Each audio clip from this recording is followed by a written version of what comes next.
Setelah menyiapkan 1.000 rumah subsidi untuk wartawan, pemerintah kembali berjanji untuk membangun 100 kampung nelayan. Padahal roadmap program 3 juta rumah yang dicanangkan pemerintah masih menjadi pertanyaan anggota DPR.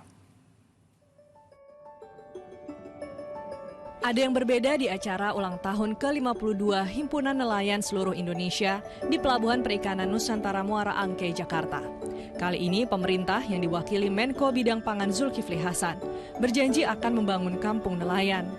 Jumlah dana yang disiapkan tidak tanggung-tanggung sebesar 20 triliun rupiah. Dana tersebut sudah termasuk untuk pengembangan budidaya ikan, udang, dan garam. Pemerintah berharap hidup nelayan bisa lebih sejahtera lagi di masa mendatang.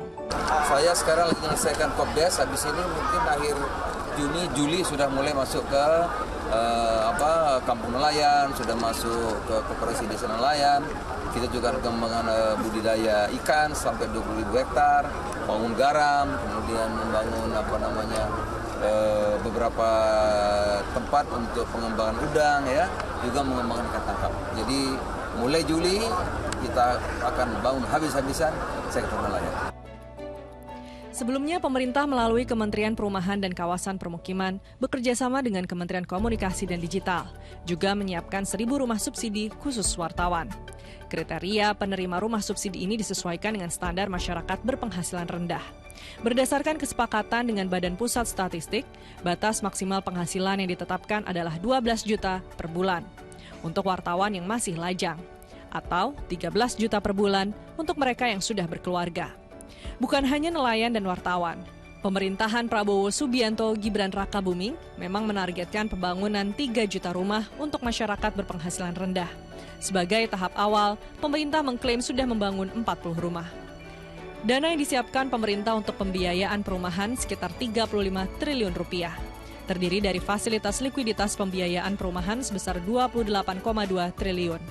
Subsidi bantuan uang muka sebesar 0,98 triliun rupiah, subsidi selisih bunga sebesar 4,52 triliun rupiah, tabungan perumahan rakyat sebesar 1,8 triliun rupiah. Program 3 juta rumah yang dicanangkan Menteri Perumahan dan Kawasan Permukiman Marwarar Sirait dinilai sangat membantu warga. Namun DPR menganggap janji itu akan sulit direalisasikan. Terlebih pemerintah tengah melakukan efisiensi di segala bidang. Saya melihat kok ini Pak Menteri mengambil bahasa Pak Presiden. Ini rencana 3 juta kok jadi omon-omon gitu loh. Ini angka Pak, ya. Angka ini cuma capaian Pak, KPI-nya nggak ada. Berapa rupiahnya? Dengan adanya kritik, diharapkan pemerintah bisa lebih menjelaskan program tersebut lebih detail lagi, baik itu dari segi anggaran, pelaksanaan, hingga strategi pencapaiannya. Sebab tanpa perencanaan yang matang, program ini berisiko akan menjadi janji surga yang sulit direalisasikan. Calvin Tonggi dan Kemal Prasetyo melaporkan dari Jakarta.